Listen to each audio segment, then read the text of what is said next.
মুছলমান হ'ব Cristiano Ronaldo.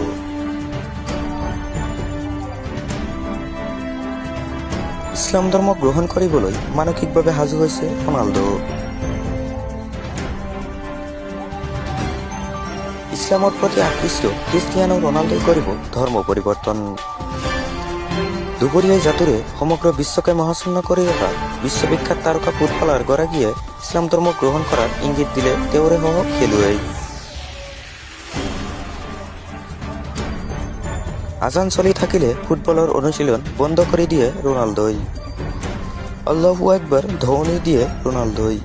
কেৱল ইমানেই নহয়, ইছলাম ধৰ্মৰ প্ৰতি বিশেষ আকৰ্ষণ থকা ফুটবলাৰ ৰনাল্ডোই ইছলাম ধৰ্মৰ প্ৰতি সন্মান প্ৰদৰ্শন কৰে, এই দাবী কৰে তেওঁৰে এগৰাকী প্ৰাক্তন খেলুৱৈ ৱালিদ আব্দুল্লাই। লগতে ৰনাল্ডোই ইছলাম ধৰ্ম গ্ৰহণ কৰিব বুলি দাবী কৰিলে ৱালিদ আব্দুল্লাই।